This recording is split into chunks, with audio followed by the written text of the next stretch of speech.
సంఖ్యాకాండము 14వ అధ్యాయము 8వ వచనం మనము అందరము కలిసి చదువుకుంటాం. ఇంగ్లీష్ బైబిల్స్ ఉన్నటువంటి వారు దయచేసి గమనించండి. Open your Bibles, turn your Bibles to the chapter Numbers chapter 14 verse 8. Let's read all together. అందరము కలిసి చదువుకుంటాం. 14వ అధ్యాయము 8వ వచనం. రండి నాతో పాటుగా. యెహోవా మన యందు ఆనందించిన యెడల ఆ దేశములో మనలను చేర్చి దానిని మనకిచ్చును, అది పాలు తేనెలు ప్రవహించు దేశం. మరొకసారి చదువుదామా? యెహోవా మన యందు ఆనందించిన యెడల ఆ దేశములో మనల్ని చేర్చి దానిని మనకిచ్చును, అది పాలు తేనెలు ప్రవహించు దేశము. ప్రార్థన చేసుకుంటాం. మోకరించగలిగిన వారు మోకరించండి. పరిశుద్ధుడైన తండ్రి, మహోన్నతుడైన దేవా, నీ పరిశుద్ధ నామానికి స్తోత్రాలు. ప్రభా తండ్రి, మీరు ఆరాధించకుండా మేము ఎందుకు ఉండలేమంటే మీరు మా ఎడల ఉద్దేశించినటువంటి నాయనా ఆ మేలుల కొరకే మీకు వందనాలు ప్రభా. 1 కాదు 2 కాదు. యాకోబు తన జీవితంలో మాట ప్రభా, సమస్తమైన ఉపకారములకు నేను అపాత్రుడనైనా అయినను నన్ను ప్రభా మీరు నన్ను మర్చిపోలేదు నాయనా. యెహోవా మమ్మల్ని విడిచిపెట్టలేదు. అందును బట్టి మీకు స్తోత్రాలు. కూర్చున్నటువంటి ప్రతి ఒక్కరి జీవితంలో ప్రభా మీరు ఎన్ని మేలులు చేశారో ఆ మేలులంతటిని బట్టి హృదయపూర్వకంగా మీకు వందనాలు, స్తుతులు, స్తోత్రాలు చెల్లిస్తున్నాం. మా మధ్య ఉంచబడినటువంటి అనేక మంది భక్తులు జీవితాలు ఆరాధన వర్తమానంలో జ్ఞాపకం చేశారు నాయనా. తల్లిదండ్రులు ప్రేమకు నోచుకుని వాడై, సహోదరుల చేత తృణీకరింపబడిన వాడై, ప్రజలకు దూరముగా దేశమునకు దూరముగా నాయనా అందరితో కలిసి సంతోషించేటటువంటి వయసులో కూడా తన జీవితం అంతయు యవ్వన బ్రతుకంతయు అరణ్యములో ముగిసిపోతుంది అన్న సమయంలో దేవా దావీదును జ్ఞాపకం చేసుకున్నావు ప్రభా. పాడి ఆవులను వెంబడించిన దావీదును నువ్వు కోరుకున్నావు ప్రభా. నాయనా ప్రభా, స్థితి లేని నీచమైన పరిస్థితుల్లో నుంచి సింహాసనం మీద కూర్చుని పెట్టగలిగినటువంటి ఏకైక చక్రవర్తి దేవుడుగా మిమ్మల్ని స్తుతిస్తూ ఆరాధిస్తున్నాం దేవా. ప్రభా, పశువులు మేపుకుంటున్నటువంటి ఒక పశువుల కాపరిగా ఉన్నటువంటి నాయన ఆమోస్ని ప్రభా తండ్రి నీ ప్రవక్తగా ప్రభా మీరు ఎన్నుకున్నారయ్యా. ఊహించలేనటువంటి మార్పులు ప్రభా మా జీవితాల్లో కూడా, వారి జీవితాల్లోనే కాదు మా బ్రతుకుల్లో కూడా మీరు చేస్తూ వచ్చారయ్యా నాయనా. ఎంతో బాధతో అనేకమైన తన సవతితో ప్రభా తండ్రి అనేకమైన మాటలు పాట్లు పడినటువంటి హన్నాని ప్రభా మీరు జ్ఞాపకం చేసుకోలేదా నాయనా? తన దాసురాలు దృష్టికి నీచమైన దానిగా ఎంచబడిన శారమ్మని మీరు జ్ఞాపకం చేసుకోలేదా ప్రభా? మీరు అనుగ్రహించిన కుమారులు నాయనా, ఒక సమూయేలు దాను మొదలుకొని బెయేర్షెబా వరకు ప్రవక్తగా ఉంటే నాయనా, ఒక కుమారుడు ఇస్సాకుని ప్రభా నాయనా అబ్రహాము ఏకైక సంతానముగా ప్రభా మీరు ఏర్పరచుకున్నారు దేవా. ఎంత గొప్ప దేవుడి మా జీవితాల్లో మీరు చేసిన ప్రతి దాని కొరకే మిమ్మల్ని స్తుతిస్తూ ఆరాధిస్తూ ఉన్నాం. అంత మాత్రమే కాదు, గత వారము నుంచి ఈ వారము వరకు మేము ఏ పరిస్థితులలో పడిపోయామో, మీకు దూరం అయిపోయినామో, పతనమైన స్థితుల నుంచి మమ్మల్ని లేపుటి కొరకు తిరిగి ప్రభా మమ్మల్ని సమకూర్చుట కొరకై మా మధ్య ఉంచబడిన బల కొరకే మిమ్మల్ని స్తుతిస్తూ ఆరాధిస్తూ యోగ్యమైన రీతిలో బలలో చేవేయడానికి భక్తులు కలిగి ప్రభా మేము దాన్ని సేవించడానికి కృపానుగ్రహించి సహాయం చేయమని నజరేయుడైన ఘనమైన మహోన్నతమైన ఉన్నతమైన శ్రేష్టమైన నామమున ప్రార్థించి అడిగి నిశ్చయముగా పొందుకొని ఉన్నాము తండ్రి, ఆమేన్.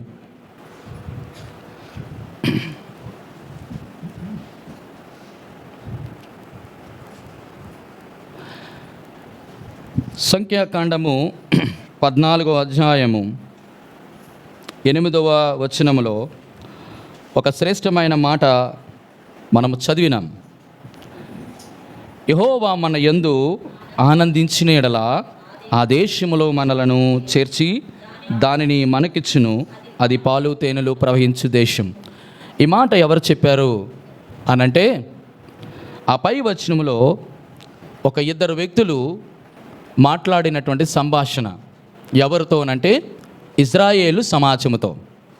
మనం ఎరుగుదము ఐగుప్తు దేశము నుంచి 6 లక్షల కాల్బలము కలిగినటువంటి వారు, మొత్తం అందరినీ కలుపుకుంటే 20 లక్షల మందిని దేవుడు ఐగుప్తు దేశంలో నుంచి గొర్రెపిల్ల రక్తము ద్వారా విమోచించి వారు అరణ్యంలోనికి నడిపిస్తున్నటువంటి నేపథ్యంలో ఒకానొక స్థానానికి వచ్చారు. దాని పేరు పారా అరణ్యం. ఆ అరణ్యంలో కాదేశ్లో వాళ్ళందరూ సమాజముగా కూడుకొని అక్కడ గుడారాలు వేసుకున్నారు.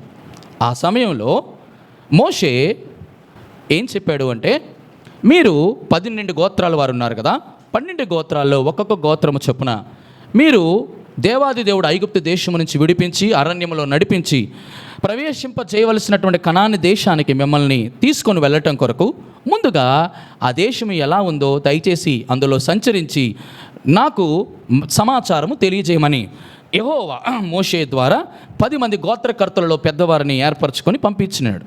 అందులో 10 మంది చెడ్డ సమాచారం తెచ్చారు, 2 మాత్రం మంచి సమాచారం తెచ్చారు. చెడ్డ సమాచారం తెచ్చిన వారు అబద్ధం ఆడలేదు, వారు ఉన్నది ఉన్నట్టుగానే చెప్పారు. కానీ వారిని దేవుడు చెడ్డ సమాచారం తెచ్చాడని ఎందుకన్నాడు?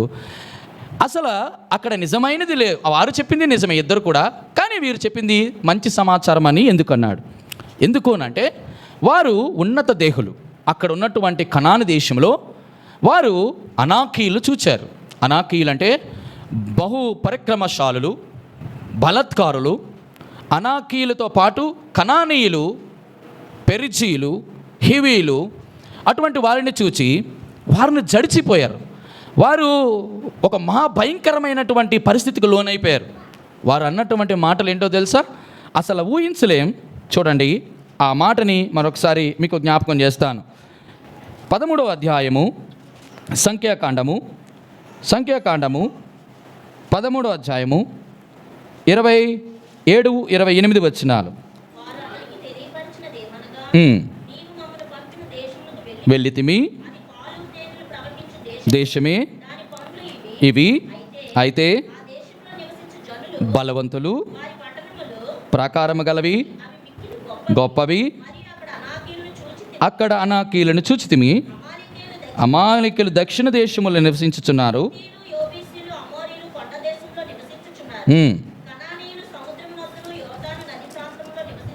చాలు, అక్కడతో అట్లా ఆపుదాం. 32వ వచనం చదవండి. 32. మరియు గూర్చి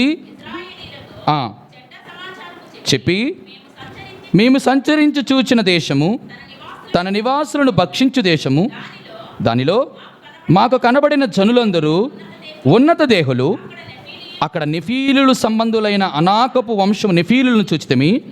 మా దృష్టికి మేము మిడతల వలె ఉంటిమి, వారి దృష్టికి అట్లే ఉంటిమనిరి. ప్రియమైన వారలారా, ఇప్పటికీ ఫిలిస్తీయులు వారి యొక్క ఎత్తు 10 అడుగులు కంటే తక్కువ ఉండరు. మనము సరిగ్గా భూమికి బెత్తుడు ఉంటాం నాకు తెలిసి.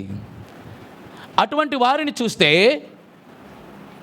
ఆ మాత్రపు హైట్ ఉన్నటువంటి వారిని మనం చూస్తే మనలో అందరూ కూడా ఏమనుకుంటామంటే, వీరిని జయించలేము, వీరు బలవంతులు, వీరు ఎదురుగా వెళ్ళి మనం పోరాడలేము, దేవుడు ఏదో మాట వరుసకి ఏదో ప్రమాణం చేసి ఉంటాడు, లేకపోతే ఆ దేశాన్ని మనకివ్వడం ఏంటి, ఆ దేశంలో ఉన్నటువంటి మనుషులు మనం జయించడం ఏంటి అని అనుకున్నారు. అందులో 12 గోత్రాల్లో ప్రధానులైన పెద్దల్ని ఎందుకు పంపించారంటే, వారు చూచి తెచ్చినటువంటి సమాచారం నిక్కము, నిజము, సత్యమే, తప్పు లేదు. కానీ విచిత్రం ఏంటో తెలుసా? వీరు చూసినటువంటి చూపుకి వారిలో 2 చూశారు. అందులో యెహోషువ, కాలేబు అనేటువంటి 2. వారు చూసినటువంటి చూపుకి వారు తెచ్చినటువంటి సమాచారం ఎట్లుందో తెలుసా? చూడండి, 13వ అధ్యాయం 30వ వచనం.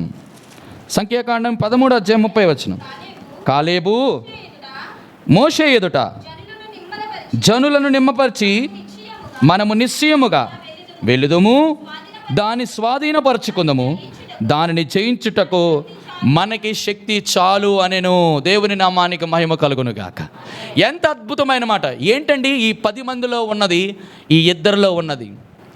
ఇవన్నీ చెబుతూ అప్పుడు కాలేబు అంటున్న ఒక శ్రేష్టమైన మాట ఇప్పుడు చదివాం. 14:8వ మాట ఏం చదివాం? యెహోవా మన యందు ఆనందించిన యెడల ఆ దేశములో మనల్ని చేర్చి దానిని మనకిచ్చును, అది పాలు తేనెలు ప్రవహించు. ఇక్కడ కూర్చున్నటువంటి మనందరిలో ఈ 10 మందిలాగా మన జీవితంలో మన యొక్క ఆలోచన ఉంటే, మన ఉద్దేశాలు ఉంటే, దేవుడు ఏదైతే మన కుటుంబాల్లో చేయనుద్దేశించిన క్షేమ సమాచారము లేక క్షేమకరమైనటువంటి జీవితము మనం పోగొట్టుకున్నటువంటి వారుగా ఉంటాం.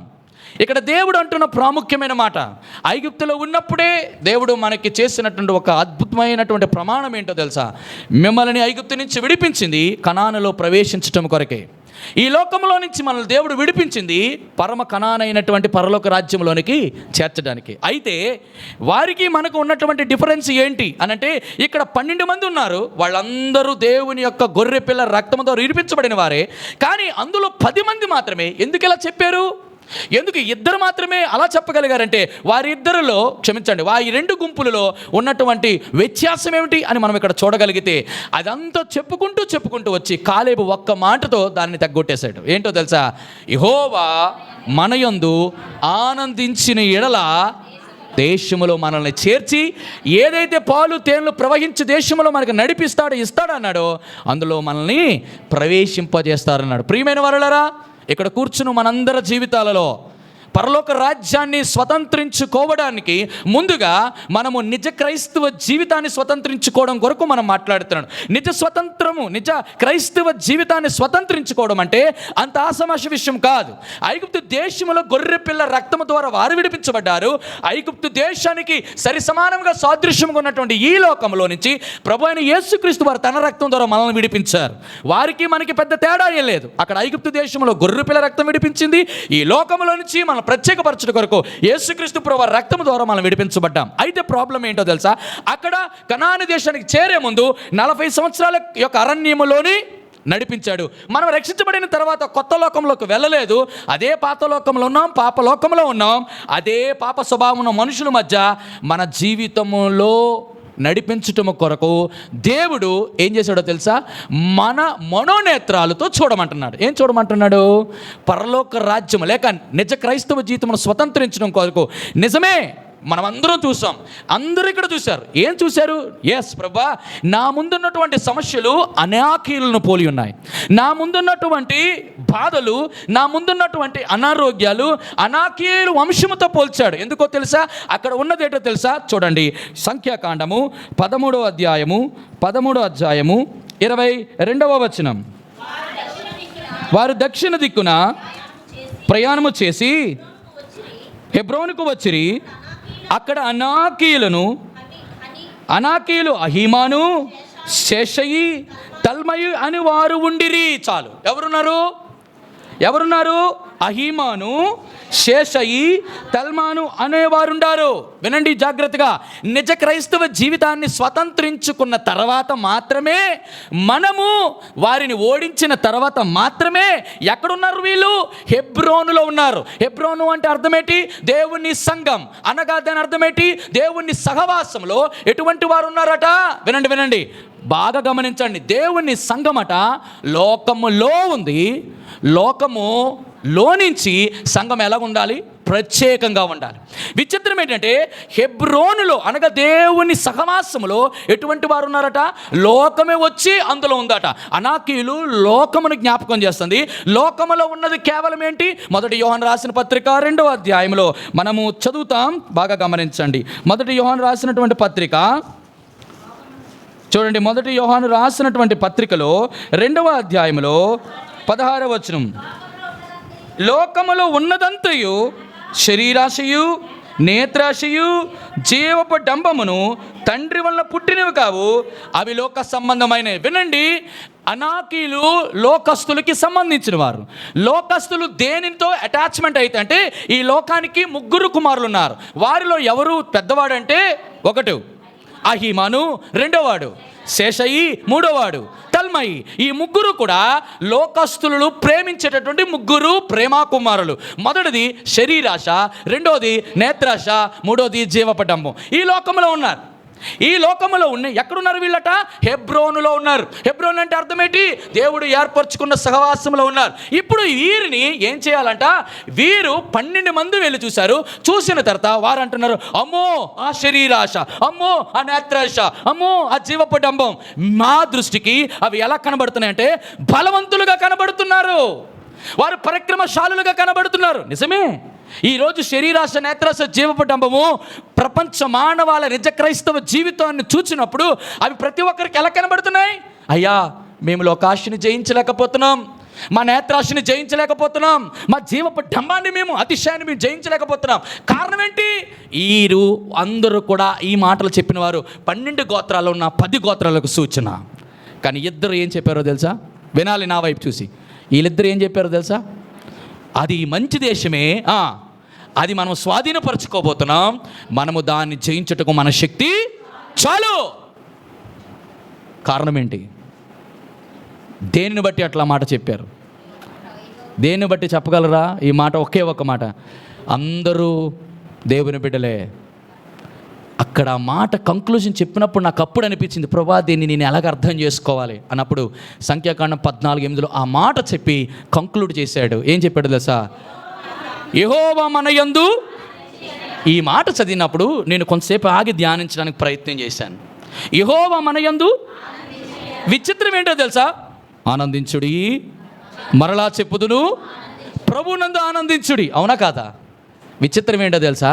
మనమందరూ కూడా ప్రభు యొక్క మేలును బట్టి ఎంతో ఆనందిస్తాం. దేవా నా జీవితంలో ఇది చేసావు, నా అది చేసావు, నా కుమారుడికి అది ఇచ్చావు, నా కుమార్తెకి ఇది చేసావు. కానీ విచిత్రం ఏంటంటే ఇంతకీ మనల్ని బట్టి దేవుడు ఏమైనా ఆనందించగలుగుతున్నాడు? అవి ఏదైనా మనలో ఉందా? ఇక్కడ విషయం ఏంటో తెలుసా? ఈ యొక్క కాలేబు యోషువ చెప్పిన ఒక్క మాటను బట్టి దేవుడు ఎంత శ్రేష్టమైన మాట అనుభవించాడు, ఎంత శ్రేష్టమైన మాటని ప్రమాణం చేశాడు. సర్వ సమాజముతో ఈ మాట చెప్పాడు. చూడండి సంఖ్యాకాండం 14వ అధ్యాయం, సంఖ్యాకాండం 14వ అధ్యాయం 30వ వచనం. సంఖ్యాకాండం 14వ అధ్యాయం 30వ వచనం. యెఫున్నె కుమారుడైన కాలేబును నూను కుమారుడైన యెహోషువయు తప్ప మిమ్మును నివసింప చేయుదునని నేను ప్రమాణము చేసిన దేశమందు మీలో ఎవరును ప్రవేశింపరు. అండర్లైన్, ఇది నిశ్చయం. అమ్మా చాలా జాగ్రత్తగా ఈ మాటలు పట్టుకోవాలి మనం. ఈరోజు ఈ యొక్క మందిరమును విడిచి ఈ యొక్క వర్తమానమును వినిన తర్వాత బయటికి వెళ్ళిన తర్వాత మన జీవితంలో యోషువ కాలేబులో ఉన్నదేంటి, మనలో లేనిదేంటి? దేవుడు ఒక్క మాట, వారి ఇద్దరు తప్ప ఎవరు కూడా ఆ దేశంలో ప్రవేశించలేరు అని అక్కడతో ఆపుంటే బాగును. ఇది నిశ్చయం అంటే ఇంకా ఆయన మాటలో అబద్ధమాడుటకు ఆయన నరుడు కాడు, మనుష్యుడు కాడు. ఆయన ఒక్క మాట చెప్పాడంటే 100%, 100 రెట్లు 100 ప్రవాహాలు కలిసి ఎదురొచ్చినా కూడా ఆ మాటకి ఇంకా తిరిగి ఉండదు. ఇక్కడ జ్ఞాపకం చేయబడుతున్న ప్రాముఖ్యమైన మాట ఏంటో తెలుసా? ఎందుకు ఈ మాట దేవుడు చెప్పగలిగాడంటే ఆ కాలేబు యోషువ చెప్పిన ఒకే ఒక మాట, దేవా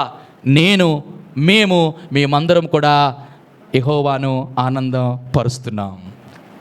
యెహోవా మన యందు.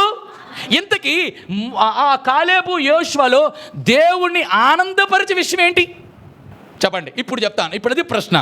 10 మంది గోత్రాల కర్తల వారు తెచ్చిన చెడ్డ సమాచారం బట్ట, లేకపోతే వీరు తెచ్చిన మంచి సమాచారం బట్టి దేవుడు ఆనందించాడా? లేక ఈ 10 మందిలో లేనిది ఈ కాలేబు యోషువలో దేవుడు ఏం చూసి ఈ మాట చెప్పగలిగాడు చెప్పండి? నిజమే, ఒకే ఒక్క మాట. ఏంటో తెలుసా?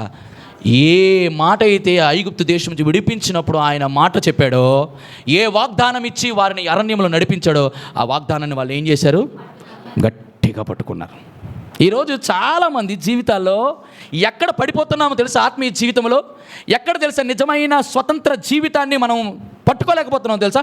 లోకంలో సాధారణమండి. మీరు అనుకోవచ్చు మనం లోకంలో ఉన్నంత వరకు మన శరీరాశలు, నేత్రాశలు, జీవబడంబాలు చాలా మనకంటే మన సమస్యలు చాలా బలవంతంగా కనబడతాయి. చాలామంది ఈ మాటలే చెప్తారు. ఎంత నిరుత్సాహ మాటలో, ఎంత సనుగుడు మాటలో, ఎంత సంశయాల మాటలు. అంటే నువ్వు దేవుణ్ణి నమ్ముకున్నావు, నీకేం జరగదు. నువ్వు దేవుణ్ణి నమ్ముకున్నావు, ఏం జరిగింది? నీ జీవితంలో నీ ప్రభువు ద్వారా నువ్వు పొందిన మేలులేంటి చెప్పు? నువ్వు పొందిన మేలుల కంటే నువ్వు అనుభవించిన కీడే ఎక్కువ, నువ్వు అనుభవించిన బాధలు ఎక్కువ, నువ్వు అనుభవించిన శ్రమలే ఎక్కువ అని ఎన్నిసార్లు మన దగ్గరికి వచ్చి యేసు ప్రభువుని నమ్మిన తర్వాత నిజ క్రైస్తవ జీవితంలో మనము పరుగెడుతున్నటువంటి ఈ పరుగు ప్రయాణంలో ఎన్నిసార్లు అడ్డంకులు, ఎన్నిసార్లు ఆటంకాలు, ఎన్నిసార్లు అవరోధాలు మన జీవిత పరుగు పందెంలో మన ముందుకు వెళ్ళనివ్వకుండా వెనకలాగుతున్నటువంటి విషయాలు ఎన్ని లేవు. కొంతమంది జీవితాల్లో అనారోగ్యం, కొంతమంది జీవితాల్లో సంతానలేమి, కొంతమంది జీవితాల్లో అప్పులు సమస్యలు, కొంతమంది జీవితాల్లో బిడ్డలు మాట వినకపోవడం, కొంతమంది జీవితాల్లో భర్తలు సరైన ప్రవర్తన లేకపోవడం, కొంతమంది జీవితాల్లో మరి చెప్పలేనటువంటి సమస్యలు. అమ్మా ఒక మాట ఈరోజు ఈ పూట దేవుని వాక్యం ద్వారా మనం ఇంటికి తీసుకొని పోదాం. దేవా ఎన్ని శ్రమలు వచ్చినా నువ్వు ఇచ్చిన వాగ్దానము నెరవేర్చు. వాగ్దానములనిచ్చి నెరవేర్చు వాడవు నీవే. వాగ్దానములనిచ్చి నెరవేర్చు వాడవు నీవే. నమ్మకమైన దేవా,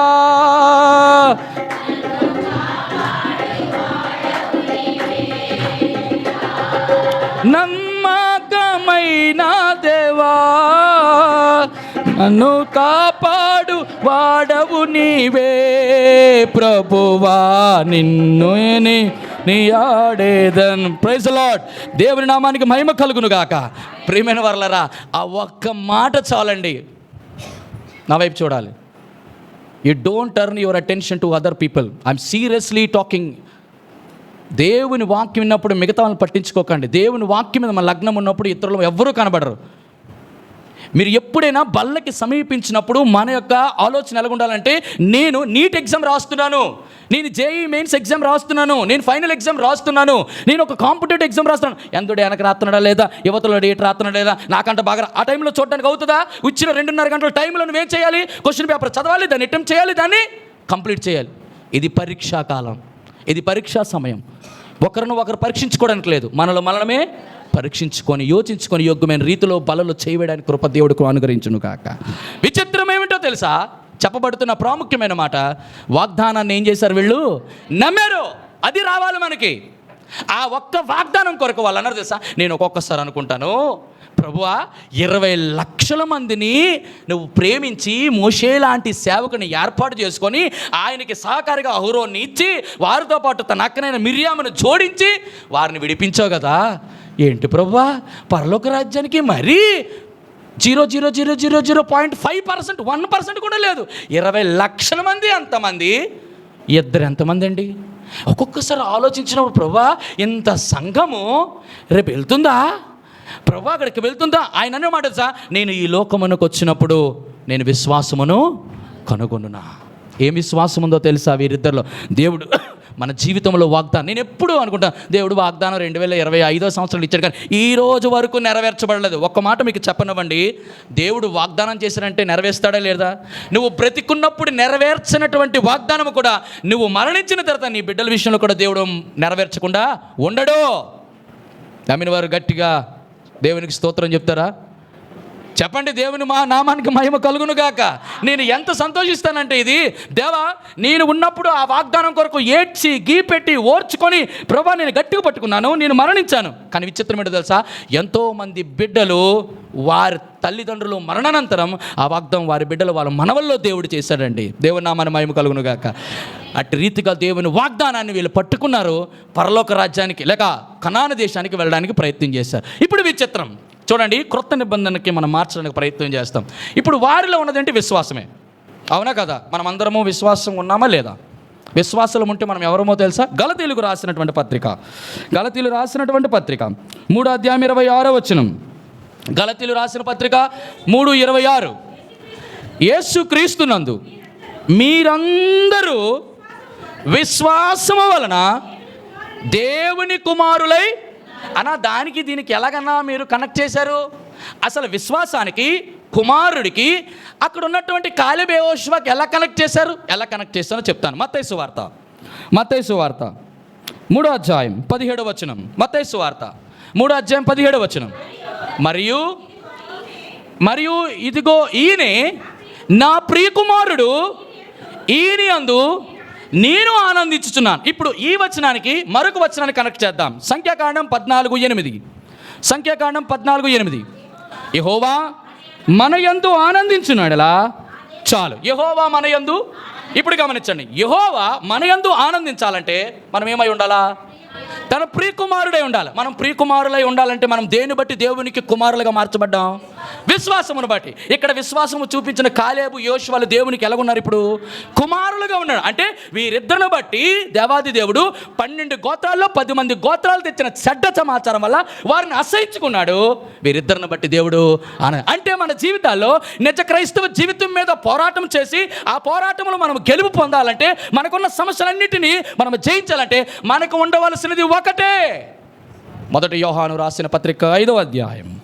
మొదటి యోహాను రాసినటువంటి పత్రిక 5వ అధ్యాయము 5వ అధ్యాయము 5వ అధ్యాయము 5వ అధ్యాయము 5వ వచనం. యేసు దేవుని 5వ అధ్యాయం 5వ వచనం. మొదటి యోహాను రాసిన పత్రిక. యేసు దేవుని కుమారుడని నమ్మువాడు తప్ప లోకమును జయించువాడు మరి ఎవడు? 4వ వచనం చలి. దేవుని మూలముగా పుట్టిన వారందరూ లోకమును జయించుదురు, లోకమును జయించిన విజయం మన విశ్వాసం. దేవాది దేవుడు అంటున్నాడు.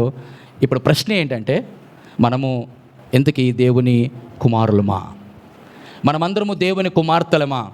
నువ్వు నిజంగా దేవుని కుమారుడు అయితే, నువ్వు నిజంగా దేవుని కుమార్తెవైతే, వినండి బాగా, మనం నిజముగా దేవుని కుమారుడు అయితే, మనమందరము నిజముగా దేవుని కుమార్తెలమైతే, మనల్ని బట్టి దేవుడు ఏమవ్వాలా? యెహోవా మన యందు ఆనందిస్తే ఏం చేస్తామట? నిజ క్రైస్తవ జీవితానికి పోలికగా ఉన్నటువంటి కనాను దేశంలో ఎంతమంది ఉన్నారు? అనాకీలు ఉన్నారు, లోకముల శరీరాశ నేత్ర జీవడం ఉన్నారు, కనానీయులు గర్విస్తులు ఉన్నారు, కోపోద్రేకులు ఉన్నారు, కోపిస్తున్నారు, ఈర్ష్య ఉన్నటువంటి వారు ఉన్నారు. వారందరినీ జయించే శక్తి ఉన్నదానికి ఒకే ఒక్కటి ఇచ్చాడు దేవుడు. ఏంటది? విశ్వాసం. చాలండి. అది ఆ ఒక్క విశ్వాసమును బట్టి మనం అన్నిటినీ జయించగలం. అయితే విశ్వాసం దేని మీద ఉంచాలట? మనము ప్రభువు మీద ఉంది. ఎందుకు ఆయన మీదే ఉంచాలి? ఈ యెహోవా యందు ఆనందించడానికి కుమారుడు చేయాల్సిన 3 పనులు ఏంటో తెలుసా? నేను 2 చెప్తాను, సమయం లేదు కాబట్టి. మొట్టమొదట, ఒకవేళ మన కుమారులమైతే ఈ దేవుడు మనకు తండ్రి అయినట్టే. ఇప్పుడు తండ్రి కుమారుడు అయితే, ఈ కుమారుడు తండ్రిని ఏం చేయాలా? ఆనందింపజేయాలి. అది ఫస్ట్. మనము దేవుని కుమారులని చంకలు గుద్దితే ఉపయోగం లేదు. ప్రభా, నీ వల్ల, నిన్ను నమ్మడం వల్ల, నిన్ను విశ్వసించడం వల్ల నేను కుమారులుగా మార్చబడ్డాను ప్రభా, దానిని బట్టి నువ్వు కాదు. అక్కడ ఏంటంటే, నేను నీకు కుమారుని అయితే నీ ద్వారా నేనేం పొందుకోవాలా? ఇక్కడ కూర్చుని మన అందరిలో ఎంతమంది బిడ్డలు ఉన్నారో, యవనస్తులైనటువంటి వారు, యవన పిల్లలైనటువంటి వారు, నీ తండ్రి యొక్క శ్రమను అర్థం చేసుకోవాలి, నీ తల్లి యొక్క శ్రమను అర్థం చేసుకోవాలి, నీ తల్లిదండ్రుల కష్టాన్ని అర్థం చేసుకోవాలి. నీ తల్లిదండ్రులు క్షమించండి, ఓకే, జాగ్రత్త నన్ను సారిపోయావు, తొందరగా చూసుకోకూడదు నన్ను. ఏం అవ్వలేదులే, స్కిడ్ అయింది. రైట్. సాతానుడు ఎప్పుడు ఇదే ప్రాబ్లం. నేను ఎప్పుడు నిలబడి దేవుని వాక్యం వెళ్తుంది అనేటప్పటికల్లా ఏదో చేస్తాను. ఏమలేదు కదా, దేవుని నామానికి మహిమ కలుగును కాక. ఎప్పుడైతే దేవాది దేవుడు తన బిడ్డలు యందు ఆనందిస్తాడో, అనగా తన కుమార్తెలు బట్టి ఆనందిస్తాడో, ఆయన ఏది ఇవ్వడానికైనా సరే. ఇక్కడ ఏమంటున్నాడు? నువ్వు నా యందు ఆనందిస్తే నీకు కనాను దేశానికే ప్రవేశింపజేస్తున్నాడు. ఆ ప్రవేశింపజేసినటువంటి ఆ యొక్క దేశంలో, ఆ దేశాన్ని నీకేం చేశాడు? అరే చెప్పండి, ప్రవేశింపజేయడము గొప్పతనమా? ఆ దేశాన్నే స్వాస్థ్యం ఇవ్వడం గొప్పతనమా? అది కుమారుల్ని దేవాదేవుడు. ఒక విషయం చెప్తాను, ఆలకించండి. నాన్న, నువ్వు బాగా చదువుకుంటే, వినండి, నీకు మంచి సెల్ ఇస్తానన్నాను అనుకోండి, ఉదాహరణకి ఐఫోన్ ఇస్తానని అనుకోండి. కుమారుడు ఏం చేస్తాడు? మా డాడీ ఇస్తాడంటే ఇచ్చాడు. ఇచ్చిన దాడికి సొంతం అవ్వాలంటే ఇవ్వడం బట్టి ఇచ్చినంత మాత్రం సొంతం అవ్వదు. వాడు నాకు కుమారుడుగా పుట్టినంత మాత్రాన నా యొక్క ఆస్తికి వారసుడు కాదు. ఎప్పుడు కుమారుడు కుమార్తె ఆస్తికి వారసులు అవుతారంటే, నా కుమారుడు మొట్టమొదటి మాట్లాడదా సార్, నా కుమారుడు నాకు పుడితే స్వాస్థ్యం ఎవరు? నా మాట వింటే అది ప్రాముఖ్యమండి. మీరు ఎక్కడైనా చూడండి, నా మాట అండు, నేను చెప్పిందండు, నేను చెప్పినట్టు చేయడు. ఏం చెల్లి, అవునా కాదా? నవ్వుతుంది కుమారక్క, అవునా కాదా? మన జీవితంలో ఆ పని వాళ్ళు చేయలేదనుకోండి, ఎంత కోపం వస్తుంది. ప్రేమ లోపల ఉంటుంది కానీ తట్టుకోలేనంత ఉద్రేకము, కోపం వస్తూ ఉన్నప్పుడు, ప్రభువా, ఈ బిడ్డలు నువ్వే కదా ఇచ్చావు. నేను ఇందాక పాస్టర్ గారు చెప్పాడు, ఆయన సొంత లేని దానిని అంటే దేవుడు జ్ఞాపకం చేసుకుంటేనే బిడ్డలు పడతారు, మనం అనుకుంటే పెట్టరు. ఫర్ యువర్ కైండ్ ఇన్ఫర్మేషన్, చాలామంది సంతానలేమి కేంద్రం ద్వారా మీరు వినండి, చాలా ప్రాబ్లమెటిక్గా బిడ్డలు పడతారు, చాలా ప్రాబ్లమెటిక్గా జీవితాలు ఉంటాయి తర్వాత. అది మీకు తెలియదేమో కావాలి. యాజ్ పర్ సైన్స్ ప్రకారము వారికి న్యాచురల్గా దేవుడిచ్చిన బిడ్డలకి చాలా డిఫరెన్స్ ఉంది. సరే, అది కాదు కానీ విచిత్రమంటే, సొంతులేని దాన్ని ఏం చేశాడు దేవుడు? అంత ఘనపరిచినటువంటి దేవుడు జ్ఞాపకం చేసుకుంటే దాని యొక్క పర్యవసానం వేరుగా ఉంటుంది. ఇప్పుడు చెప్పదలుచుకున్న మాట ఏంటంటే, ఆ బిడ్డడు ఆ మాట వింటే చాలా అనిపిస్తుంది. అదే కదా దేవుడిని సంతోషపరిచింది, అవునా కాదా? వాడు నిజమైన కుమారుడు. ఇప్పుడు మనం కుమార్తెలం అంటే మనం ఏం చేయాలా చెప్పండి? ఎవరి మాట వినాలా? కాదు. ఎవరి మాట వినాలా? తండ్రి మాట వినాలి. అది నీ దేవుడిని దేవుడిగా చూసావనుకో ఆయన ప్రజలుగానే ఉంటావు నువ్వు. ఆయన ప్రభువు అయితే నువ్వేమవ్వాలా? దాసుడు అవ్వాలి. కానీ మన ప్రభువు మన దేవుడు మనకేమైపోయాడు? తండ్రి అయిపోయాడు. ఇప్పుడు మనం ఏమవ్వాలా? కుమార్తె. You are my daddy, I'm your son, I'm your daughter అంటే కుదరదు. ఆయన చెప్పింది వినాలి ముందు, చేయడం తర్వాత సంగతి. తల్లి మీరు ప్రాస మిస్ అవ్వకూడదు, ముందు వినాలి. ముందు వింటే అప్పుడు చేస్తామంటే తర్వాత డిసైడ్మెంట్. విన్నోళ్ళందరూ చేస్తున్నారేంటి? కాబట్టి ముందు వినాలి. ముందు వినడంలో ఉన్న 3 శ్రేష్టమైన విషయాలు జ్ఞాపకం చేస్తాడు. ఎందుకయ్యా ఆయన మాట? అంతే కదా, ఒకళ్ళ మాట వింటే ఆయన సంతోషిస్తాడా? మొదటి సమూయేలు గ్రంథం చూడండి. మొదటి సమూయేలు గ్రంథానికి వద్దాం. మొదటి సమూయేలు గ్రంథం 15వ అధ్యాయం. చదువునన్నా ఎంతమ్మా? మొదటి సమూయేలు 15:22. సమూయేలు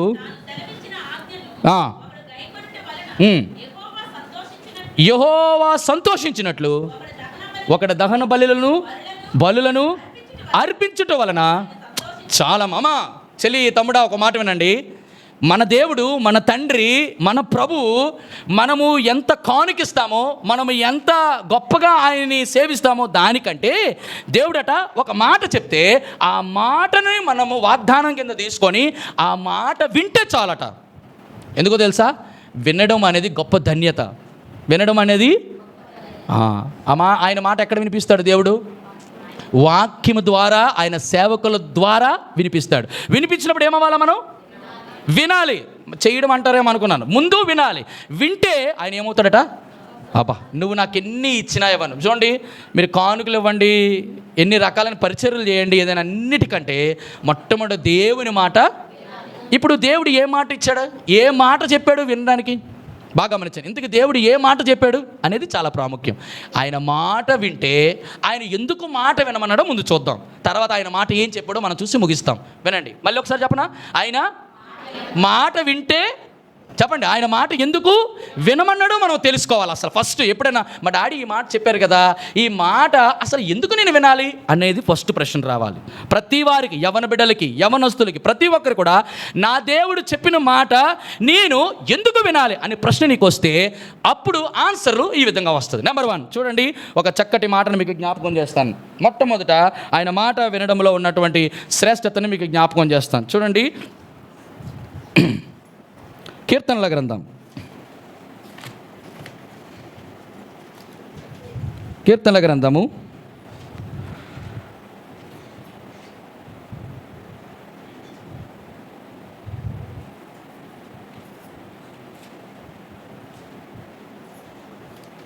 ఇందాకలా ఎంత చదివారు? మొదటి సమూయేలు 15వ అధ్యాయము 22వ వచనం చదివినారు కదా. ఇప్పుడు కీర్తనల గ్రంథంలో ఒక శ్రేష్టమైన మాట ఉంటుంది. చూడండి, 20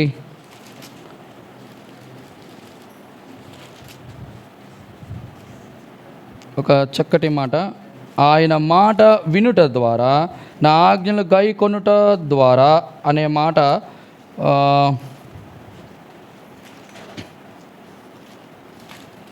లేకపోతే యెషయా గ్రంథం తీద్దామా? యెషయా గ్రంథంలో ఆ మాట, క్షమించండి, సామెతల గ్రంథం అనుకుంటా, క్షమించండి, సామెతల గ్రంథం 4వ అధ్యాయం 4వ వచనం తీద్దాం. సామెతల గ్రంథం 4వ అధ్యాయము. ఆయన కోపించుచు బోధించుచు నాతో ఇట్లా నేను, మరొకసారి గట్టి చదువు నాన్న. ఆయన నాకు బోధించుచు నాతో ఇట్లా నేను, నీ హృదయము పట్టుదలతో నా మాటలను పట్టుకొని నేము నా ఆజ్ఞలను గైకొనిడలా నీవు బ్రతికెదవు. నెంబర్ 1, ఎందుకు ఆయన మాట వినాలనుకుంటాడు? దేవాది దేవుడు మనము కుమార్తెలమైతే మన యందు ఆయన ఆనందించాలంటే ఆయన సెలవిచ్చిన మాటను మనము గైకుంటే, అసలు ఎందుకయ్యా నేను ఈ మాటను వినాలని అనుకుంటే, మొట్టమొదట ఆయన మనల్ని ఏ రకంగా చూడాలనుకుంటున్నాడంటే, నా మాట వింటే నువ్వు ఏమవుతావు? చాలు. అది ఒక్క మాట పట్టుకుంటే చాలు. నెంబర్ 1 అట్లా ఉంచండి. బాగా ఆలోచన. ఏం చేయండి? ఏం చెప్పాను నేను? ఆయన మాట వింటే బ్రతుకుతాము. ఒకవేళ వినకపోతే చెప్పండి, భౌతికంగా చనిపోయి. ఇవన్నీ కూడా నువ్వు యేసుప్రభు మాట విన్నా వినకపోయినా భౌతికంగా శరీరంలో బతికే ఉంటావు. కానీ ఈ మాటలు ఎవరి కొరకు? ఆత్మీయుల కొరకు. ఆత్మీయంగా ఏమవుతాం? చనిపోతాం. మరేం గారు పిల్లల తర్వాత ఎవరు ఉంటారట? ఆత్మీయంగా ఏమవుతాం? బ్రతుకుతాం. అమ్మ పాపని విడిచిపెట్టండి, ఎవరో ఒకరు ఆవిడ కాన్సన్ట్రేట్ చేస్తుంది అంతే, మిగతా వాళ్ళు చూడకండి. ఖచ్చితంగా ఆత్మీయంగా బ్రతుకుతారు. ఒకవేళ వెనకపోతే ఏమవుతారట? అంటే ఆయన మాటలో ఏముంది? అది ఇంపార్టెంట్. ఆయన మాటలో జీవం ఉంది. అంటే ఆయన మాటలో జీవము కలిగిన మాటలు. ఇప్పుడు జీవము కలిగిన మాటలు కలిగిన వాడు ఎలా నడుస్తాడు? ఇప్పుడు ఏం నడుస్తాడు? ఇప్పుడు ఆయన మాటలు కలిగి ఉండాలంటే రెండింటి దగ్గర మనకు వాక్యం ఉండాలి. ఎక్కడ ఉండాలో తెలుసా? చూడండి, ఎక్కడ ఉండాలో తెలుసా? మొట్టమొదటి వాక్యం ఎక్కడ ఉండాలి? మీరు ఇది చెప్తారని నేను అడిగాను, మీ హృదయంలో చెప్తారని అడిగాను నేను. చూడండి, ఫిలిప్పీలు రాసిన పత్రిక 2వ అధ్యాయం మొట్టమొదట అక్కడ ఉండాలా. చూడండి, ఫిలిప్పీలు రాసిన పత్రిక 2వ అధ్యాయం 16వ వచనం. ఎట్టి జనము మధ్య 14వ వచనం. మీరు మూర్ఖమైన వక్ర జనము మధ్య నిరపరాధులు, నిష్కళంకులు, అనిందులైన దేవుని కుమారులు. చూడండి, దేవుని కుమారులు, అది మన యొక్క టాపిక్. వారికి ఏముండాలట? 16వ వచనంలో, అట్టి జనము మధ్య మీరు జీవవాక్యమును చేత పట్టుకొని లోకమందు ఏముంది మన చేతిలో? ఎంతమంది దగ్గర మీ యొక్క ఇండివిజువల్ బైబిల్స్ ఉన్నాయి? చేతులు ఎత్తండి, చూపించండి ఒకసారి. ఇప్పుడు అందరూ ఎవరెవరు బైబిల్స్ ఉన్నాయి చూడండి. Lift your Bibles up. Maximum అందరూ కలిగి ఉన్నారు. బ్రదర్స్ ఇద్దరికి లేవు. ఒక బ్రదర్కి ఉంది, ఇంకో బ్రదర్కి లేదు. ఏమి అకులా, వేర్ ఈజ్ యువర్ బైబిల్ ఏది? పెద్ద బైబిల్ ఏది ఇది? ఇంటి దగ్గర ఇట్టవా? ఓకేనా? జీవ గ్రంథమును చేత పట్టుకొని అంటే అర్థం ఏంటంటే దేవుని బిడ్డలు దేని కలిగి ఉండాలి? మొదట ఇది జీవవాక్యం. ఇప్పుడు మొదటిది చేతిలో ఉంది. ఇప్పుడు రెండోది ఎక్కడ ఉండాలా చెప్పాలా? ఎక్కడ ఉంటాయి? మొట్టమొదటి అంటే నీ యొద్ద ఉండాలి. నీ యొద్ద అంటే ఎక్కడుంది? వాక్యం మన దగ్గర ఉండాలి. రెండోది ఎక్కడ ఉండాలా? మీ నోట ఉండాలి. నోట అంటే ఎక్కడ? నోట అంటే ఎలాగుంటుంది? నోటలో ఎప్పుడు ఉంటాయి చెప్పండి? నోట్లో ఉంటే చదువుతూ ఉంటావా? నోటిలో ఉంది అంటే ఎలాగున్నట్టు? మీరు దాన్ని ఎలా ఊహిస్తారు? నోటిలో ఉంది నా నోటి మా వాక్యం అంటే దాని అర్థమే నోటిలో ఉండడం అంటే నోట్లో ఉండడం కాదు. ఏముండాలంటే ఒకవేళ నువ్వు మాట్లాడితే దేవుని మాటలు తప్ప మన అవలుగా ఉన్నామేంటే.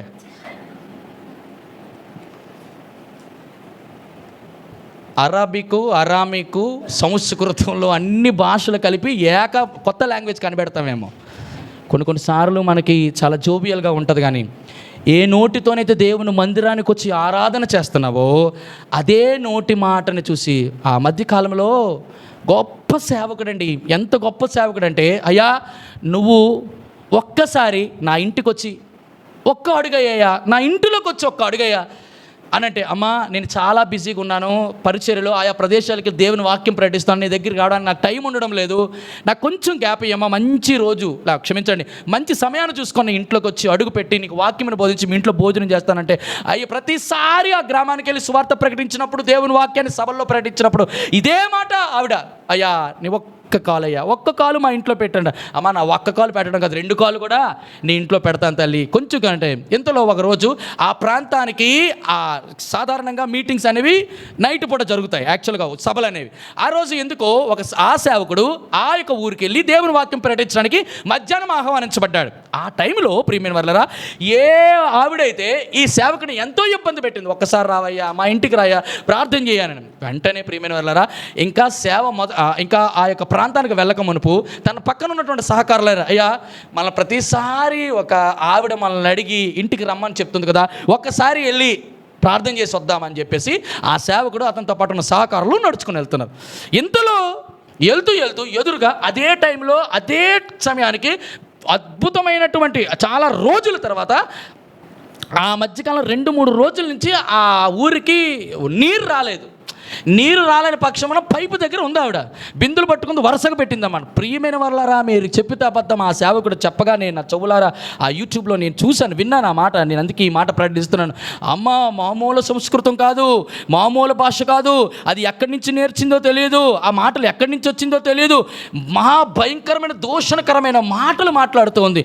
మాట్లాడే ఆవిడ పేరు కూడా మరియమ్మే.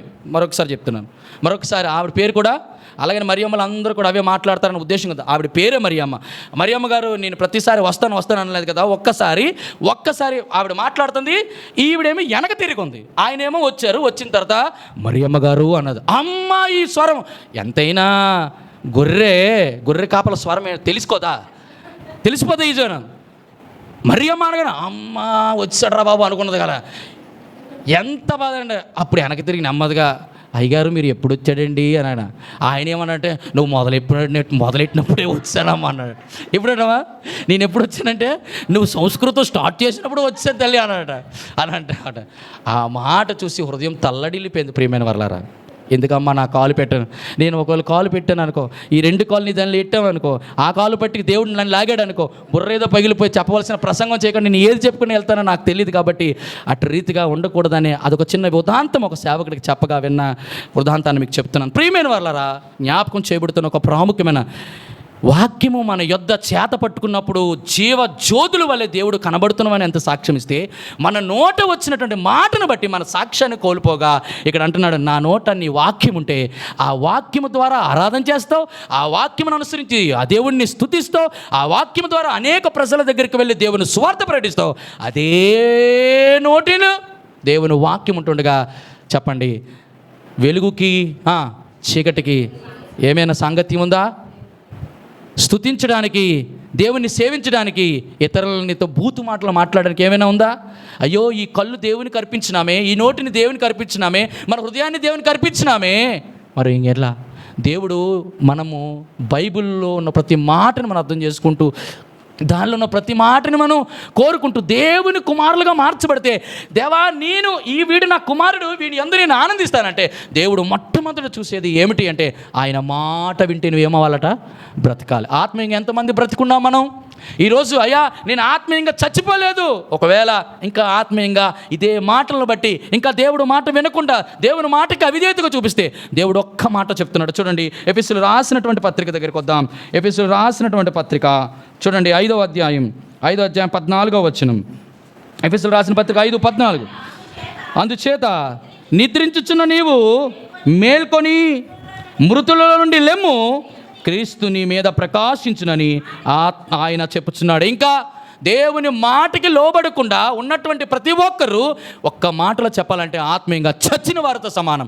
ఒకవేళ ఆత్మీయంగా ఇంకా నువ్వు చచ్చిపోయి మరణాస్థితిలో ఉండి బలహీనముగా ఆత్మీయమైన రోగంలో ఉంటే దేవుడిస్తున్న ప్రాముఖ్యమైన శ్రేష్టమైన మాట, ఎంత గొప్ప తండ్రి అండి ఈ తండ్రి అంటే, ఓ నా కుమారుడా లెమ్ము, మృతుల్లో నుండి లెమ్ము. నువ్వు ఆత్మీయంగా ఇంకెంతకాలం చచ్చిపోయి ఉంటావు? నా మాట వినకుండా ఎంతకాలం నువ్వు ఆత్మీయంగా చనిపోయి బ్రతకుండా ఉంటావు? నా కోసం బ్రతుకుతావు అన్నావు కదా, నా కొరకు జీవిస్తానన్నావు కదా, నా కొరకు సేవిస్తానన్నావు కదా, నా కొరకు నిలబడతానన్నావు కదా, నా కొరకు నువ్వు ఉంటానన్నావు కదా. మరి నేను ఎంత నమ్మాను కదా, ఆ నమ్మకాన్ని నువ్వు ఈరోజు ఏం చేసావు? నమ్మక ద్రోహం చేశాం. వేషధారులుగా మనం కూడా మొట్టమొదటి దేవుడు కోరుకున్న ప్రాముఖ్యమైన ఆత్మీయంగా బ్రతకడం కొరకు దేవుడు ఏమంటున్నాడంటే నా మాట వినాలి. మొదటి మాట, దేవుని మాట వినడం వల్ల మనం ఏమవుతాం? మనం ఆత్మీయంగా బ్రతుకుతాం. ఎందుకు ఆత్మీయంగా బ్రతుకుతాం అంటే, మనం ఆత్మీయంగా బ్రతికామో లేదో టెస్ట్ చేసింది ఒకే ఒకరు. ఎవరు? మనం ఆత్మీయంగా బ్రతికామో లేదనేది టెస్టింగ్ ఒకే ఒక దగ్గరకు మనం ఫైండ్ అవుట్ అవుతుంది. చూడండి, కీర్తన గ్రంథం చూడండి ఎంత శ్రేష్టమైన మాట. కీర్తన గ్రంథంలో ఎంత శ్రేష్టముగా ఆ మాట చెప్పబడింది. కీర్తన 139:23. ఇది బల్ల దగ్గరికి వచ్చినప్పుడు మనం సరి చేసుకోవాలి. కీర్తన గ్రంథం 139:23. దేవా నన్ను పరిశోధించి నా హృదయములను తెలుసుకొనుము, నన్ను పరీక్షించి నా ఆలోచనలను తెలుసుకొనుము, నీకు ఆయాసకరమైనది మార్గము దేవా నా యందు ఉన్నదేమో అని చూడుము, నిత్య మార్గమున. అబ్బా, ఎందుకు ఈ మాట చెప్పాడో తెలుసా? సామెత 1 సమూయేలు గ్రంథం 2వ అధ్యాయం 3వ వచనం. 2వ సమూయేలు గ్రంథం 2వ అధ్యాయం 3వ వచనం. త్వరగా. యెహోవా అనంత జ్ఞానియగు దేవుడు, ఆయనే క్రియలను పరీక్షించువాడు. చాలు ఏంటంటే ఏం పరీక్షిస్తాడు? క్రియలను పరీక్షిస్తాడు. మన జీవితాల్లో మన హృదయాలను పరీక్షించేటువంటి దేవుడు మనం ఉన్నప్పుడు మనము చాలా జాగ్రత్తగా భయం కలిగి ఉండాలి. మనము ఈ లోకంలోనండి డబ్బు వస్తుందండి, నువ్వు సంపాదించుకుంటే ఉద్యోగాలు వస్తాయండి, నువ్వు ఇంకా కష్టపడితే ఆస్తులు సమకూర్చుకోవచ్చండి. కానీ ఆత్మీయ జీవితాన్ని కట్టుకోవాలంటే, ఆత్మీయ జీవితంలో నువ్వు బ్రతికుండాలని ఆయన దృష్టి నీ మీద ఉన్నప్పుడు, నిజంగా నా కుమారుడు బ్రతికే ఉన్నాడు అని అనిపించుకోవాలంటే మొట్టమొదట మాట ఏంటో తెలుసా? ఆయన మాట మనం ఏం వినాలి? ఎలా వినాలో తెలుసా? శ్రద్ధగా. అందుకే ఎప్పుడైనా బైబిల్ గ్రంథాలు ఏమాడ, నా మాట శ్రద్ధగా వినియడలా, నా మాట శ్రద్ధగా వినడం. అందరూ వింటాం. ఎంతమంది వాక్యం శ్రద్ధగా వింటున్నారు? చేతులు ఎత్తండి అని నాకు ఎంతమంది ఎత్తుతారు? నిజంగా శ్రద్ధగా వింటే నేను ప్రశ్న అడుగుతాను, దానికి సమాధానం చెప్పాలి. నీ జీవితంలో, నా జీవితంలో దేవుని వాక్కు శ్రద్ధగా వింటే దేవుడు హృదయంలో కార్యం చేస్తాడు. చాలా మనుషులు, చాలామంది కూడా అక్కడ నిలబడిన సేవకుని బట్టి, ఈ సేవకుడు ఏం చెప్తాడండి, ఈ సేవకుడు చెప్తే ఇలాగే ఉంటుందండి. నేను ఒక మాట చెప్పగలుగుతాను. ఈ మాట ఎవరు చెప్పగలరో తెలుసా? అనకూడదని నా ఉద్దేశం కాదు. ఎందుకో తెలుసా? ఈ సేవకు నిలబడితే సమయం అంతా పాడు చేస్తాడు. ఈ సేవకు నిలబడితే సమయం అంతా పాడు చేస్తాడు. సమయాలని వెచ్చించి అక్కడ ఉన్నటువంటి ప్రతి మనుషుల్ని ఎదిరించి, మాకు అనేకమైన అడ్డంకులని దాటుకొని దేవుని మందిరానికి వస్తే, ఆ సేవకుడు చెప్పేటువంటి మాటల కంటే, ఆత్మీయ జీవితాన్ని వెలిగింపు కంటే, ఆత్మీయమైన బ్రతుకులు, జోకులు, సరదాలు, ఈ మాటలు ఎక్కువైపోయి ఉన్న వాక్యానికి జీరో. ఎందుకో తెలుసా? ఒక సేవకుడి మాటలో దేవుని వాక్యం లేదంటే, లోకానుసారమైన మాటలు వచ్చి చేరాయి అంటే దాని అర్థం ఏంటో తెలుసా? ఆ వ్యక్తిలో దేవుని ఆత్మ పనిచేయడం లేదని అర్థం. ప్రియమైన వారలారా, హెబ్రోనులో శ్రేష్టమైన వాక్యం ఉంది. హెబ్రోనులో మంచి వాక్యం ఉంది. ఆ వాక్యం వినేటువంటి ప్రతి ఒక్కరి జీవితాల్లో ముందుగా తెలుసుకోవాల్సింది, దేవా నీ మాట వింటే నేను ఆత్మీయంగా బ్రతకడానికి నీ వాక్యం వినిపించు ప్రభువా, నీ స్వరము వినిపించు ప్రభువా, నీ దాసుడాలాకించు, నీ స్వరము వినిపించు ప్రభువా, నీ దాసుడాల. ఒకవేళ దేవుడు మనతో మాట్లాడితే ఈరోజు ఒక్క తీర్మానం మనం దేవుని, దేవా నేను బ్రతికున్నానా, నేను బ్రతకలేదా అని డిసైడ్ చేసేటువంటి దేవుడు ఒక్క మాట, జీవించుచున్నావు అని పేరు, విశ్వాసిగా జీవించడానికి పేరు మాత్రంగా జీవించద్దు. నేను క్రిస్టియన్ అయినటువంటి పేరు తీసే పక్కకు ముందు ఎలా జీవించాలో తెలుసా? నేను దేవుని కుమారుడు, కుమార్తెగా జీవించాను. క్రిస్టియన్స్ దొంగ క్రైస్తవులు చాలామంది ఉన్నారు. దేవుని పేరు పెట్టుకుంటారు, దేవుని పేరునే అవమానపరణ. నిన్ను బట్టి నా నామం ఏమవుతుంది? అన్యజనుల మధ్య దూషించబడాలా? ఆయన నామము నిన్ను బట్టి గణపరచబడాలా? నా నామమును గణపరచువాడు చెప్పండి. అందుకంటాడు, నేను నీకు తండ్రిని అయితే నాకు రావాల్సిన ఘనత ఏమాయను? నేను నీ తండ్రిని రా, నీకు జేఈమెన్స్లో డబ్బు కట్టి చదివిస్తున్నాను, నీట్ ఎగ్జామ్కి ప్రిపేర్ చేయిస్తున్నాను, ఇంటర్మీడియట్ ఎగ్జామ్ చేయిస్తున్నాను, నీకు ఏది కావాలంటే తండ్రిగా నేను ఎంతగా చేరుస్తున్నానా? నా పేరుని అంతా కూడా ఏం చేసావు? ఆడు ఎల్డు చెయ్యుడు వెండు ఏమి కొడతాడు. తండ్రికి నామానికి ఘనత తేవకపోయినా పర్లేదు, కానీ ఆయన నామానికి మాత్రం అవమానం తేవద్దు. మొట్టమొదటి మాట జ్ఞాపకం చేస్తాను, దేవా నేను ఆత్మీయంగా బ్రతిక. మొట్టమొదటి దేవుడు చూస్తాడు ప్రతిరోజు కూడా. అయ్యా ఆత్మీయ జీవితంలో మనం చచ్చిపోయిన స్థితిలో ఉంటే దేవుడు ఇచ్చిన మరొక అవకాశం, ఇగో బళ్ళ దేవా నన్ను సరి చేయి నాయన. అంతరంద్రియములు పరిశోధించి పరీక్షించే దేవుడు, నా ప్రభా నీ ఎడల నా హృదయం సరిగ్గా ఉందా లేదా, గత ఆదివారం నుంచి ఈ ఆదివారం వరకు, గత నెల నుంచి ఈ ఆరు నా మాటలో, నా చూపులో, నా ఆలోచనలో ఎలాగుందో ప్రభా కొంచెం పరిశోధించి పరీక్షించి నా తప్పులన్నిటినీ జ్ఞాపకం చేయి ప్రభా. ఎందుకో తెలుసా? పాపమును గురించి, నీతిని గురించి, తీర్పుని గురించి ఎవరు ఒప్పింపజేస్తారు? పరిశుద్ధాత్మ దేవుడు ఇంకా పని చేస్తున్నాడు. తల్లి చెల్లి, ఎక్కడ పడిపోయావో, ఎక్కడ దేవుని కొరకు నిలబడతానన్నావో, దేవుని కొరకు నీవు చేస్తానన్నావో అది చేయకుండా, నిలబడకుండా పడిపోయిన స్థితిలో ఉంటే సమస్యలు పెద్దవే. నేను ఎప్పుడు చెప్తాను, అనాకీలు ఉంటారు, ఎప్పుడూ ఉంటారు, నీ జీవితం అంతా ఉంటారు, ఆఖరి వరకు ఉంటారు. ఎందుకంటే క్రైస్తవ జీవితం పోరాటం కలిగిన జీవితం. ఆ పోరాటాన్ని నువ్వు జయించాలి తప్పించి దానికి లొంగిపోయి, లోకాశలకు లొంగిపోయి దేవుని నామానికి మాత్రం అవమానము తేకూడను గాక. రెండవ మాట, ఎందుకు ఆయన మాట వినాలి? యోహాను సువార్త 15 ఆత్మీయముగా చనిపోయిన వారు దేవుని కొరకు బ్రతకాలని, ఆయన మాట వినాలని కోరుకుంటున్నాడు దేవుడు. రెండవ మాట, యోహాను సువార్త 15వ అధ్యాయం, యోహాను సువార్త 15వ అధ్యాయం 2వ వచనం, 3వ వచనం, నేను మీతో చెప్పిన మాటను బట్టి చాలు. రెండవ మాట ఏమట? నేను ఇప్పుడు చెప్పిన మాటను బట్టి. అంటే ఆయన మాట వింటే ఏం జరుగుతుందట? మనకి పవిత్రులుగా ఉంటామాట. రెండో మాట ఏంటట? ఆయన మాట వింటే పరిశుద్ధం. మీరు అనొచ్చు, దేవా ఎందుకు ప్రభా నేను పరిశుద్ధంగా ఉండాలి? ఏంటయ్యా నా జీవితంలో నేను దక్కేది? నేను పరిశుద్ధంగా ఉండాలి, నేను పాపం విడిచి చెడుతనం నశయించుకొని ప్రభు కొరకు పరిశుద్ధంగా ఉండాలి. మొట్టమొదటి కారణం, నేను 3 కారణాలు చెప్తాను. ఎందుకో తెలుసా మొట్టమొదటిగా పరిశుద్ధంగా ఉండాలి? లేవియా కాండం చూడండి, ఒక శ్రేష్టమైన మాట జ్ఞాపకం చేస్తాను. 11:44 అనుకుంటా, చూడండి. లేవియా కాండం 11వ అధ్యాయం 44 చదువున్నాను. నేను మీ దేవుడినైన యెహోవాను, నేను మరొకసారి చదువు చెల్లి. నేను పరిశుద్ధుడును గనుక మీరు పరిశుద్ధుడై ఉండునట్లు. చాలు చాలు చాలు, చూడండి ఎంత చక్కటి నా వైపు వినాలి. నేను పరిశుద్ధుడిని కనుక, మన కాన్సెప్ట్, మన దేవుడా తండ్రా? తండ్రి పరిశుద్ధుడి, కుమారుడేమో వాళ్ళ పరిశుద్ధుడై ఉండాలి. ఎప్పుడు పరిశుద్ధుడు? నువ్వు నా మాట వింటే చాలు. ఏమంటావు? పరిశుద్ధి. ఎందుకు ఆయన మాట వింటే అంటే, ఎందుకు ఆయన మాట అంటే ఏది? ఆయన మాట అంటే ఆయన వాక్యమే.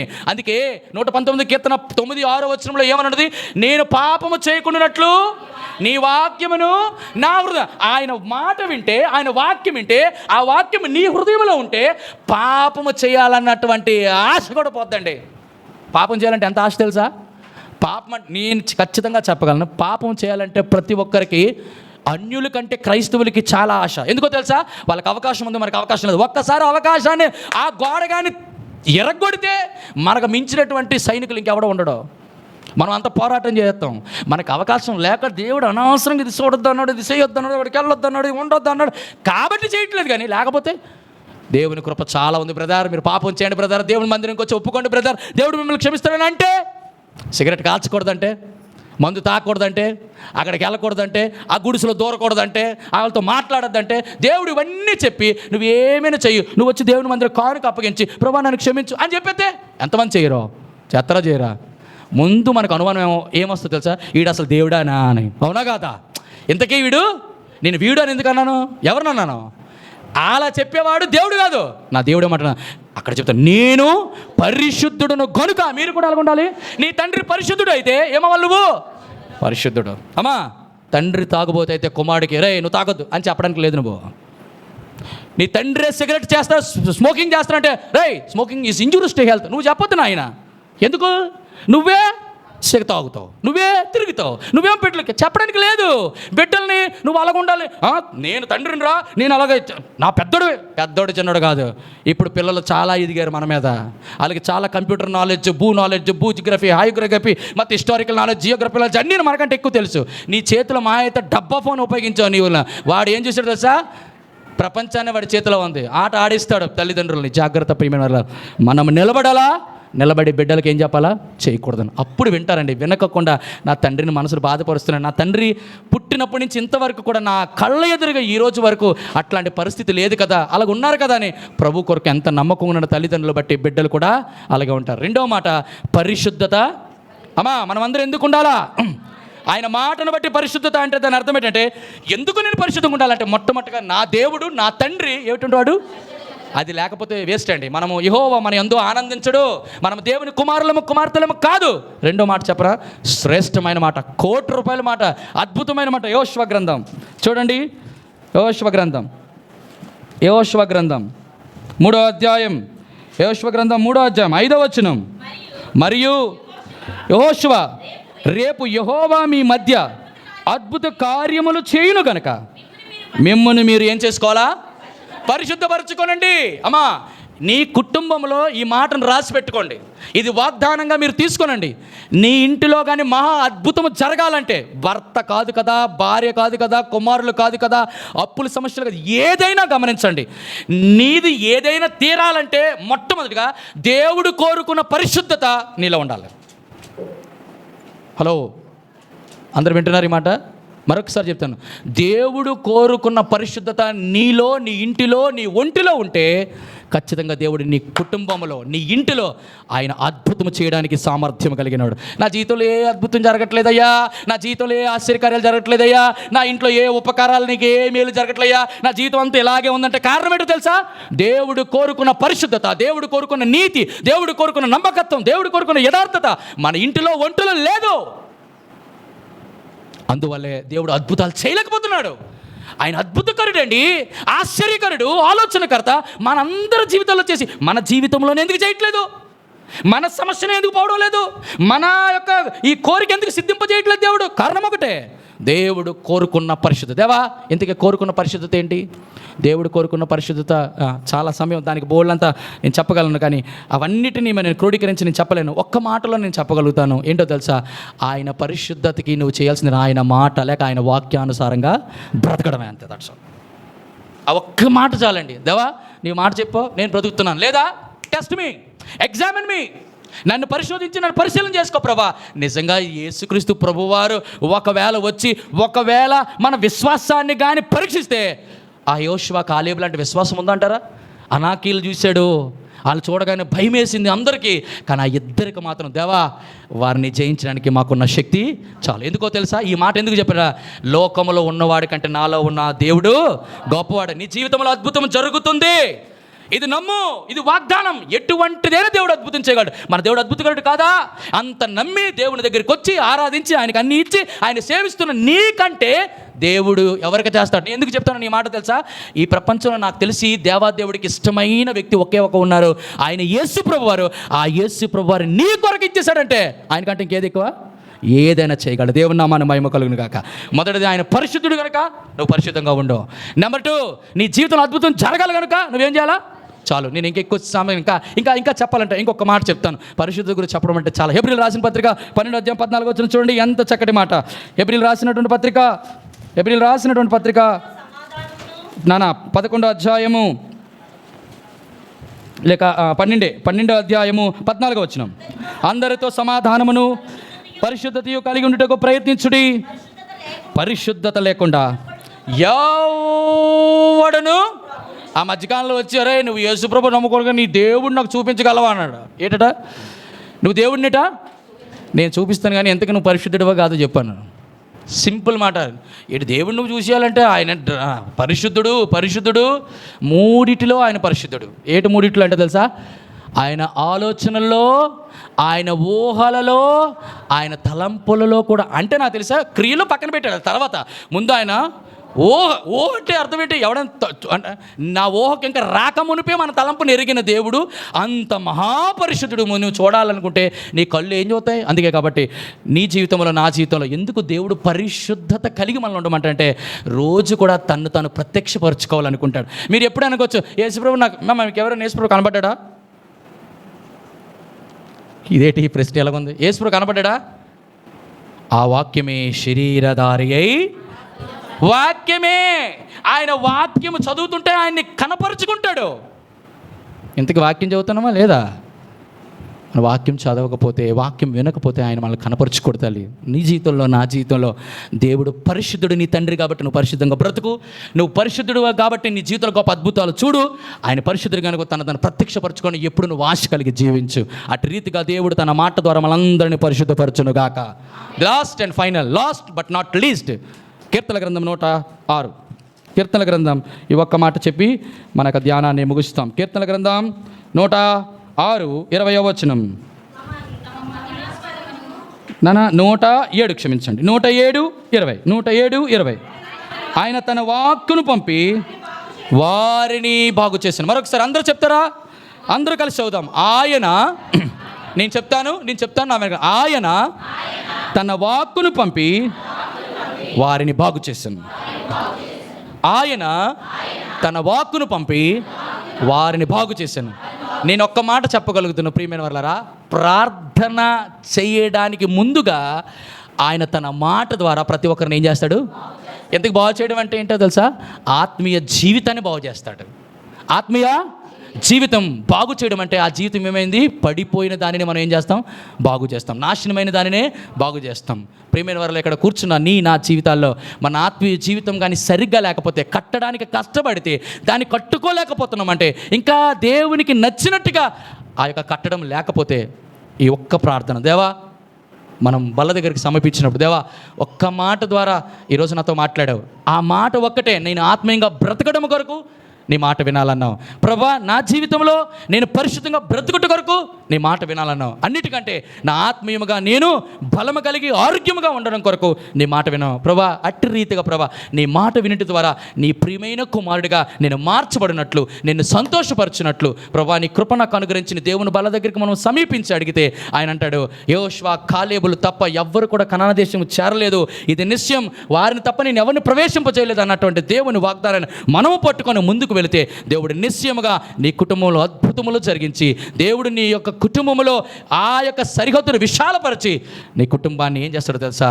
నిజ క్రైస్తవ జీవితాన్ని స్వతంత్రించుకొని ఆ పరలోక రాజ్యంలో నేను చేర్చినట్లు దేవుడు తన కృపహస్తాల ద్వారా మనల్ని దీవించి ఆశీర్వదించి నడిపించునుగాక. ఆమేన్, ఆమేన్. అందరం కూడా మనల్ని మనం సరి చేసుకుంటూ పరీక్షించుకుంటూ దేవుని యొక్క బలలో పాల్గొనడానికి దేవుడి కృప అనుగ్రహించునుగాక. సేవకులు వచ్చి